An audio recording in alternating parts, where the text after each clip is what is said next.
Yo, what's up YouTube? It's your boy Zero Kurasagi here, back with another video, and today I have for you my Archetype build guide. Spoiler, I guess I shouldn't really have to say this is in-game. I'm literally at the end of the game. So these are pretty much the best archetypes I decided to use for my team. So let's go ahead and get started with the main character and the Prince archetype. So the Prince archetype, I'm pretty much just using Royal Slash. It's an extreme physical almighty damage on one enemy, and it has boosted damage against human monsters. So this is obviously a strength build. So the only reason my strength is not max is because I started off the game with magic, and then as the game progressed, I realized that magic was very mid. So I expect the rest into strength. So that's why my stats are allocated the way they are, which kind of works out because I can use radiance as well because it's magic damage. So I can kind of use whatever on this archetype. Other than that, resist all is pretty good, but with armor and broken accessories towards the end game, you don't really need this. Hero's Cry adds 4 turn icons. It can only be used once in battle, but this is good for either setting up, so doing a setup turn, but I would recommend actually not using it to set up. I would recommend using it on your attacking turn to do as much damage as you can possibly do. Other than that, you have the self buff that raises his attack, defense, and hit by 3 ranks. So this is pretty good. Turn 1, do this if you're not going to do Hero's Cry. Skills that we inherited. We inherited Almighty Boost, obviously. Crit Trade, which doubles the chance of dealing crit hits. We have Arcane Unity, which is increasing the strength and hit rate of synthesis skills, as well as Sense of Kinship, which increase your attack by 10%. I believe this is just increasing any attack damage, including magic, by 10%. That's why we're using this over something that just increases physical attack or magical attack.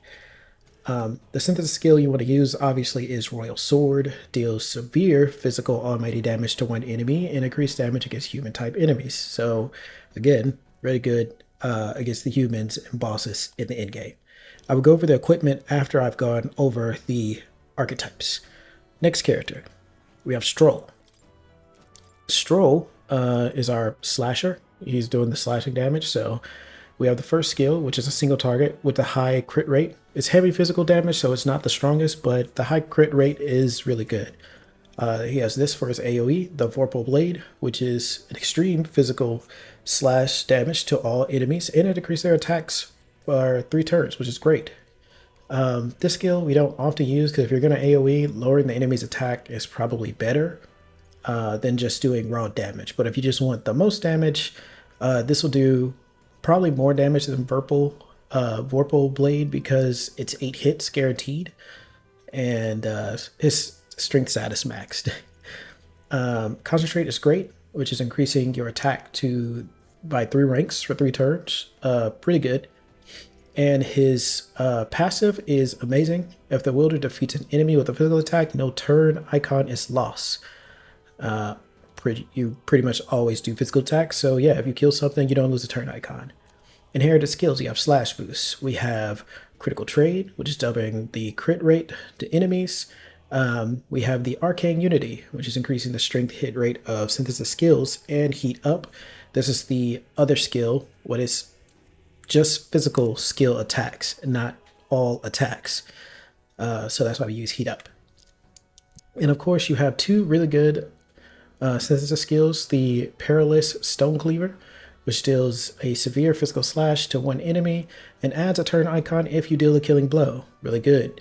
This is good even for mobs because you could just knock out a mob and then not lose, well, you'll add a 1 turn icon. It still costs 2, so it's still good though. Then you have Crimson Moonblade Art, which is your AoE slash attack, which is really good and has a really cool animation. And that's the Royal Warrior. Next, we have Heisenberg. Heisenberg is my counter tank. So for her, she has the Holy Knight's Proclamation, which is allowing her to guard and draw the enemy's attention, taking all attacks for allies. Now, this will not help in AoE situations, but if you get AoE'd, that still works for her. But if you get single target, they will target her instead. And there are certain bosses that ignore the attract thing. It's just, it is what it is. So yeah, that's why we use this. It's really great because she also guards while getting the enemy's attention. I will say, if you do use this skill, make sure it's the last skill that she uses, because if you use the skill and then after the other three characters go and her turn activates again, she will no longer be guarding. So don't waste it. Make sure that's the last skill that she does. Next, they gave her a pierce attack, which is like whatever. We're not really using her for damage, so it doesn't really matter. This lowers the enemy's defense by one, sometimes useful, pierce surge. Omni counter. This is the big thing. It has a 15% chance of repelling non-almighty damage. So anything that is non-almighty, she has a 15% chance of just repelling it, which is broken. Just anytime she's hit, 15% chance. This synergizes with the Holy Knight Proclamation. The Noble Knight Souls passive, it adds one turn icon the turn after a proclamation skill is used. Does not apply if the caster is incapacitated. Don't know why you have to say that, but anyways. So I'm actually curious. I don't know, because it doesn't say if the caster uses it. It just says after a proclamation skill is used. So I'm wondering if someone else on your party uses a proclamation skill, if this would still trigger. I'm literally just flying off the seat of my pants now thinking about it. But anyways, it's really used just for the Holy Knight's Proclamation. But really great. Pretty much you get a free turn, right? So you can just do this for free. Inherited skills, we got counter. So there's a 15% chance of repelling / pierce and strike. We obviously would normally go for the magic counter, but because of our broken accessories, we already repel all magic. So we don't really need that. So that frees up our inherited skills for another skill, which we go for Sturdy Stance. It's a passive. And it halves all damage but renders the caster unable to dodge. So I will say this. If you did not know, if you guard, you cannot dodge. If your character is guarding, it is impossible for the character to dodge. So you kind of take the chance of either trying to dodge the attack or just taking the brunt of the attack and not guarding. So this skill pretty much causes your character to guard. So with this, it doesn't matter because she's always going to be guarding. So she's never going to dodge. And this just flat out halves any damage she takes, making her even more sturdy. Then we have these two skills. This one moves all allies to the back row and increases defense by 2 ranks. This one moves all allies to the front rows and increases attacks by 2 ranks. So on turns where she's not guarding, she can be buffing the party. Synthesis skills we don't really use on this character. Next character, Heismei. So he is our dodge tank. The plunder skill is just a better steal. Good to have. This skill is pretty good, decreasing the hit and evasion of an enemy for 1 turn. So whenever you're not doing other things, you can do this to lower the opponent's hit and evasion. Quick charge art is situational. It can help sometimes, but really don't need this. I prefer not to use this because if you nullify damage, you're not actually dodging it. So it does not trigger how this class actually works. So I would prefer not to use this. This is just giving us extra haste at the start of the battle. Third Eye is a broken skill. When attacked, halves attackers' enemy's hit rate. So whenever you're attacked, they're just going to have the opponent's hit rate just automatically broken. And then his skill, the Noble Thief's Soul, depletes all of the enemy's turn icons if their attack is dodged. So now, if you dodge an attack, it will just straight up end the opponent's turn. Typically, whenever an attack is dodged, they would lose 2 turn icons, but with this, you lose all of them. There is an accessory that you can get that does this as well. So if you don't have the Royal Thief unlocked, you can just equip that accessory instead. Inherited skills will go for electric dodge because we are not covering his weakness, so that enemies will try to attack his weakness, and then we have a higher chance of dodging that weakness and ending the opponent's turn. So the electric dodge is a bait for our electric weakness. Shadow Dweller is increasing our evasion by 5%. This can be boosted if somebody of the same archetype is present in the party, which is impossible because he's the only one who can have the Royal Thief. But there is an accessory that actually is buffing this from 5% to 10%. So he's actually getting 10% from this skill. Other than that, we have Knight's Proclamation. Now, this is not Holy Knight's Proclamation because he is our dodge tank. We need to draw the enemy's attention.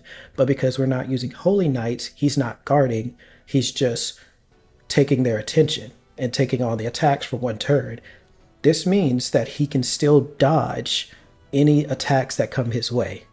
So do not use Holy Knight's Proclamation with this build. Next, we have Formation of Vigor, which moves all allies to the front row, increasing their attacks. Now, you can swap this out for defense if you want to be more defensive. But for the most part, I would take the offense. It's just better for the party to kill the stuff quicker. Sensitive skills we don't really use on this class. Next character, Juna with the Royal Masked Dancer. Royal Masked Dancer, I was kind of really confused on how this class actually functioned. But because of her stat spread, we decided to go for just damage.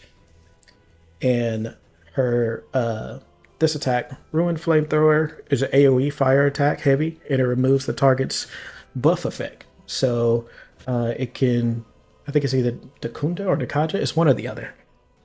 And it's good AoE, removes target's buffs. The other skills we don't really use very often, but if you want to, you can give the enemy's fire weakness for your fire attack to hit their weakness. She has Magic Surge, which is just boosting her magic skill attack by 25%. Her soul makes it to where if she defeat an enemy with fire, ice, electric, wind, light, dark, or almighty, it will prevent turn icon loss. So this is why we're just trying to get as much damage as you can off this character and hopefully not lose a turn icon if you're able to defeat the enemy. So she has Mega Dolon due to her mask, which we'll get to the equipments after this. But there is a mask that you get later on in the game that gives her these 3 skills. So she has the Heavy Almighty AoE, Single Target Heavy Light, Single Target Heavy Dark. Inherited skills, we go for this skill, which is decreasing attack and defense of one enemy by 2 ranks for 3 turns. We go for the AoE heal, the heavy heal, and the cure elements to the whole party. So this skill, I would change this out for a magic boost, not magic surge, magic boost. But sadly, I am at the end game and I'm tired of grinding, and I just don't have the mag to give her magic boost. But just know that this should be magic boost instead of this skill. And if you're wondering why we use this skill instead of something like debilitate or something that targets an AoE debuff. So as far as moves that you're able to inherit on your archetypes, I found this one to be better because a lot of times you're not fighting a group or a mob of enemies, and if you are, you don't really need to debuff all of them. You really need to debuff bosses, and also bosses a lot of times will remove debuffs from you as soon as their turn starts. So you need to debuff them and debuff them quickly, and then if they remove it, be able to reapply the debuff quickly. So this is decreasing attack and defense of the boss by 2 ranks. So you can do more damage faster or mitigate how much damage you'll take. So that's why I use this instead of something like debilitate, which will lower attack, defense, hit, and evasion by 1 rank. So that lets you know why I chose to use this skill instead. Synthesis skills. This skill is amazing. Do not sleep on this skill. Masquerade Charge greatly increases party's physical attack damage once per battle. This is a once per battle skill, and it pretty much gives everybody in the party charge, which I think increases their next physical attack by like 150% or something crazy like that. But yeah, so that's the Royal Masked Dancer. Next, we have Yufa. the Royal Summoner. And I mean, these skills are self-explanatory. You have your Severe Dark attack. You have your Severe Fire AoE attack, which removes buffs. The Lightning attack is mid, but it's a lightning attack. You have the Extreme Light AoE, Heavy Ice AoE. You have the AoE Res, which is crazy. I don't think I've ever actually used this skill because if it gets to the point where you need to use this, you probably just restart. Although you can't do that in the hardest difficulty. Then you have the Extreme Fire AoE, which decreases attack and defense for 3 turns. So this is a pretty good debuff whenever you're not just trying to do flat debuffs. Having a move that can attack and debuff at the same time is great. Her soul pretty much makes it if she defeats an enemy with any of her summoning magic, it doesn't use the turn icon. Inherited skills, we have magic boosts to increase her damage. We have the AoE heal, the AoE status heal, and the debuff. So again, like I said, we're using this to lower attack and defense of one enemy by 2 ranks. And in situations where they're already debuffed, we could use this skill to lower their attack and defense by 1 rank while attacking at the same time. Synthesis skills, these are pretty good. This one being Almighty, and this one being an extreme magic strike damage attack. It is magic, so it does scale off your magic attack, and it also decreases attack and defense. So pretty good overall. Next, I think last, we have Basilio. Basilio is using the Royal Berserker. This skill right here is your bread and butter. It's an extreme physical strike damage to one enemy, and it inflicts 1-time weakness to strike. So you use this move, it gives the enemy weakness to strike, then you use it again, and it gives the enemy weakness to strike. If they resist, null, block, or repel it, you can use this skill because it ignores resistances. You have this skill, which removes buffs. And then you have this skill, which decreases attack and defense of all enemies by 2 ranks for 3 turns. This skill, I wish you could carry over to other people, but this is the only class that gets this skill, so it kind of sucks. And then you have Charge, which is another skill I wish you could carry over to other classes, but this is the only class, meaning this is the only character that can get the skill Charge, which, as you've heard me say before, greatly increases the caster's physical attack damage once per battle. So this means that the next physical attack will do like plus 150% more damage. This is more HP. This is increasing your strike by 30%. And his soul, if the wielder lands a crit hit with a physical attack, no turn icon is lost.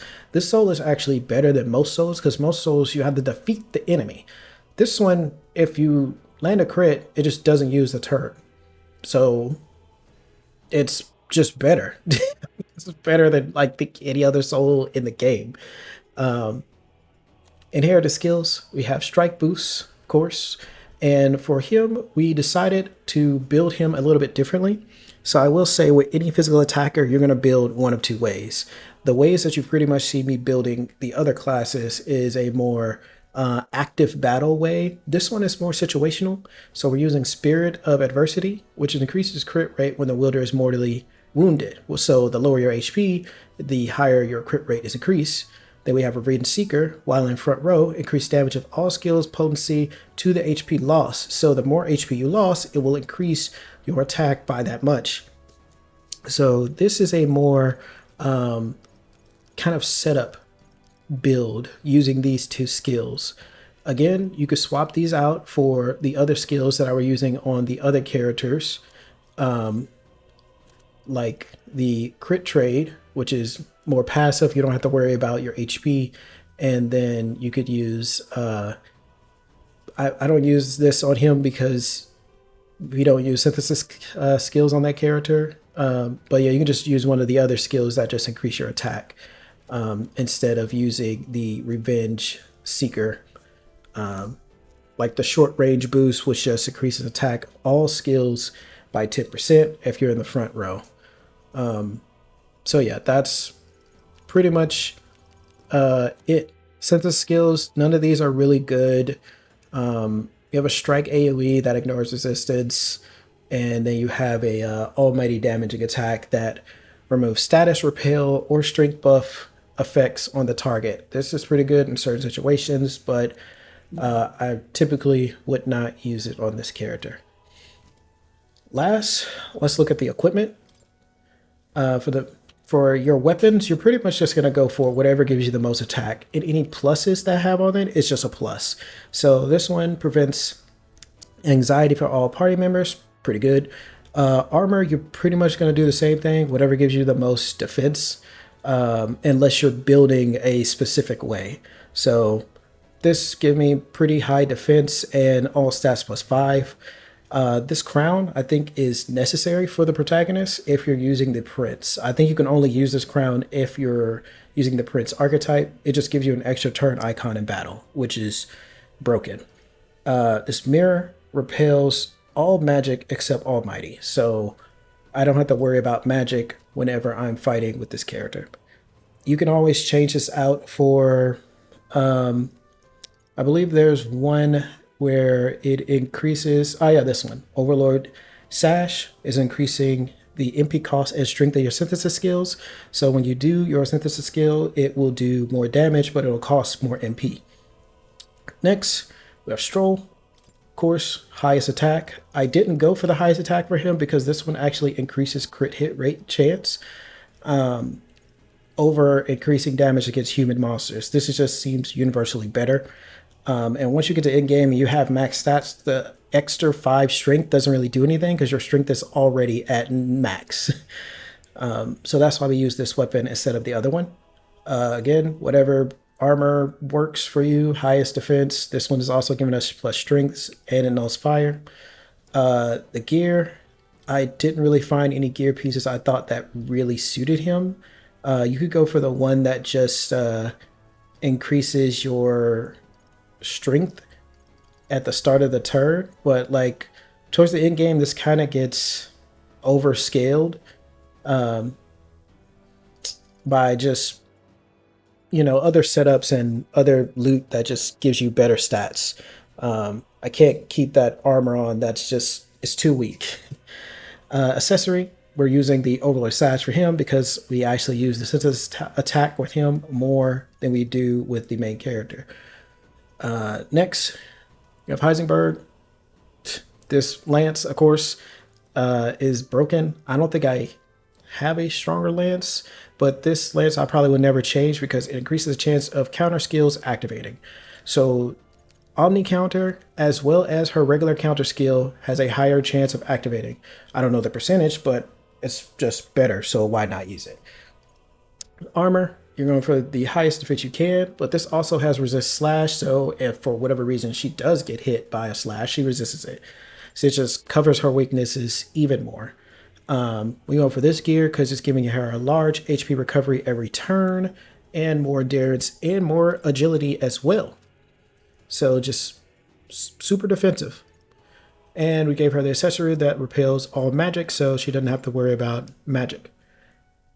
Next, Heismei, our dodge tank. This sword, highest attack, highest hit rate, and also increases sex of stealing skills. Great. Why not use this? Plus 8 agility, not that he needs it at max level. Armor, just whatever highest armor. This also knows fire, so it's a plus. This gear is essential for this character. Increase evasion against slash, pierce, and strike. So this just gives him more evasion against slash, pierce, and strike, so it makes it easier for him to dodge. And this is the other accessory that I was talking about. Eases conditions of skills that require multiple enemies of the same archetype. So skills like this, where it says boost increase further if archetypes of the same lineage are present, is actually getting a bigger boost. So that 5% is actually 10%. And the boosts are supposed to be bigger, you know, with the more people that you have in your party. I think it's like 5, 10, 15 to like 25 or something like that. I'm not sure. Don't quote me on that. But the boosts get bigger the more people, if you did not know that. Next, we have Juna, highest attack fan. This also increases evasion against Slash, Pierce, and Strike. Why not use it? Armor, best armor. This is also increasing magic and endurance, as well as nulling fire. Gloves, we put this on, which prevents physical status ailments like poison, malady, paralysis, hacks, burn, and frostbite, and also increase her strength and magic by 4. As she is the person that has the status ailment curing skill, I want her to be the one to not get statused. And then mask, you can, if you're going to use the dancer archetype in general, you pretty much have to sacrifice your accessory class, accessory slot for a mask. This being the mask that we use. It also changes your resistances and your skills. If you did not know, that's how that works. Next, Yufa, highest attack stat. This also reduces the turret icon cost of synthesis skills. So instead of them costing 2, her synthesis skills only cost 1, if you did not notice that before. Armor, this is just pretty good. I would either put this on her or Juna. I like Yufa more, so I put it on her. It is increasing your max MP by 30% and all stats by 5. Pretty good armor. Would definitely put this on your caster. Then we have the accessory, the gear piece, which is preventing mental status ailments. So it prevents charm, daze, forget, sleep, and rage, and increases magic by 5. So again, for the person that has the status ailment cures, I don't want them to get hit by status ailments. We also have the mirror on her because we can use an accessory slot. And this is obviously the mirror that gives you repel to all magic. Last, Basilio, highest attack stat weapon. This one also significantly increased strike attack strength, but you don't need this because this is essentially strike surge, which he already has, which does not stack, just so you guys know. So if you have one that just says increase strike or slightly increases strike, that's would be the strike boost. So if you had an accessory or armor that had that on, you don't need to put on the strike boost inherited skill. Armor, of course, whatever gives you the most defense. This one also gives you strength and endurance and nulls fire, so it fits him better. For gear accessory, we have the one where once per battle, you survive a knockout with 1 HP. So this is why you would use Spirit of Adversity or Spirit or Revenge Seeker with this class. You can also, if you wanted to, put on like a skill from the what is it, the monk punching fighter archetype that uses HP instead of MP to lower your HP so that you would do more damage. Or if you're just using that archetype in general, this is a good item to have on someone using that archetype. Next, his accessory, it just doubles crit hit damage. So when he crits, the damage is doubled. So he's just doing way more damage. So yeah, that's all my builds. You can see this is why I have my team set up with the main character who always has to be in the party. We have our physical attacker with Basilio. We have our tank with Heisme and our healer / caster with Yufa. And that's pretty much it. If you're watching, thanks for watching, and catch you guys in the next video.